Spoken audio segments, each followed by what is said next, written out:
அன்பிற்குரிய சகோதர சகோதரிகளே, இன்று முஸ்லிம் அல்லாத மக்களால் பொங்கல் கொண்டாடப்பட்டு கொண்டிருக்கிறது. பொங்கலை பொறுத்தவரை அது இஸ்லாமிய வழிபாடுகளுக்கு உகந்ததல்ல, நேர் எதிரானது. இஸ்லாத்திலே 2 பெருநாள் தினங்கள் மட்டும்தான் விழா கொண்டாடுவதற்கு, மகிழ்ச்சியான திருநாளாக கொண்டாடுவதற்கு நமக்கு வழங்கப்பட்டிருக்கிற நாட்கள். நோன்பு பெருநாளும் ஹஜ் பெருநாளும் மட்டும்தான். இவை அல்லாத வழிபாடுகள், திருவிழாக்கள் என்று இஸ்லாத்திலே எந்த திருவிழாவும் கிடையாது. ஆனால் இந்த பொங்கலை பொறுத்தவரை இதை பற்றி முஸ்லீம் அல்லாத மக்கள் சொல்லுகிற வார்த்தைகளை சில பேர் தவறாக விளங்கி கொண்டு, அதை உண்மை என்று நம்பிக்கொண்டு, அது போன்ற வழிபாடுகளில் பங்கெடுக்கிற முஸ்லீம்களையும் பார்க்க முடிகிறது.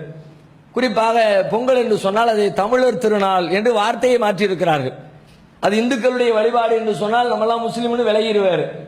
ஒரு கிறிஸ்தவருடைய பண்டிகை என்று சொன்னால் நம்ம முஸ்லீமுடைய பண்டிகை இல்லைன்றுவாங்க.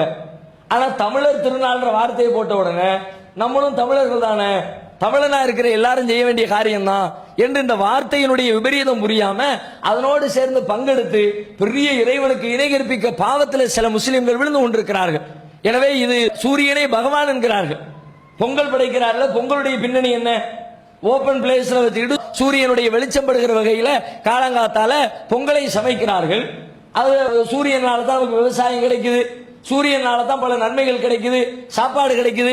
எனவே நாங்கள் சூரியனை வழிபடுறோம் என்பதுதான் அதனுடைய பின்னணி. இதையெல்லாம் விளங்காம ஏதோ சோறாக்கி சமைத்து திங்கிறோங்கிற பேர்ல முஸ்லிம்களும் பல கிராமங்கள்ல பொங்கல் பண்டிகைகள் சில பேர் விவரம் இல்லாமல் கொண்டாடி கொண்டிருக்கிறார்கள். அது இஸ்லாத்திலே இறைவனுக்கு பிடிக்காத, இணை கற்பிக்கிற பெரும்பாவம் என்பதை விளங்கிக் கொள்ள வேண்டும்.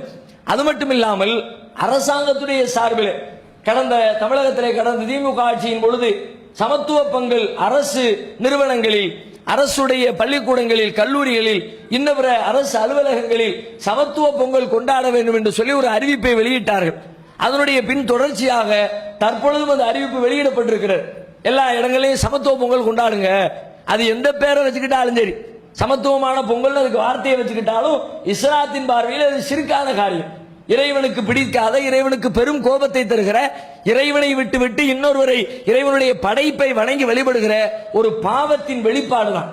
எனவே அவர்கள் கொண்டாடட்டும், அது அவர்களுடைய பண்டிகை, அவர்கள் திருவிழா என்று நினைக்கிறார்கள். அதிலே நாம குறுக்கிட வேண்டிய தேவையில்லை. ஆனால் முஸ்லீம்களை பொறுத்தவரை நாம் இப்படித்தான் இருக்க வேண்டும் என்று கற்றுத்தரப்பட்டு விட்டதற்கு பிறகு அதற்கு மாற்றமாக செய்வது நாளை மறுமை வாழ்க்கையை பாழாக்கிவிடும்.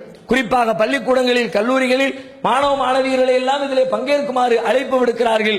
சில பள்ளிகளில் இன்றைக்கு செய்திருக்கிறார்கள். இன்னும் சில பள்ளிகளில் வரக்கூடிய நாட்களில் செய்வதாக அறிவித்திருக்கிறார்கள். அது என்றைக்கு நம்முடைய குழந்தைகள் படிக்கிற பள்ளி கல்லூரிகளாக இருந்தால் என்றைக்கு அதை நடத்துவதற்கு திட்டமிட்டிருக்கிறார்களோ அந்த தினத்தில் நம்முடைய குழந்தைகளை அந்த நிகழ்ச்சிக்கு அனுப்பாமல் தவிர்த்துக் கொள்வது அவர்களுடைய ஈமானை பாதுகாப்பதற்கு வழிவகுக்கும். அல்லாஹ் ரப்பல் ஆலமீன் அதன்படி பேணி நடக்கிற நன்மக்களாக நம் அனைவரையும் ஆக்கி அருள்வார்கள்.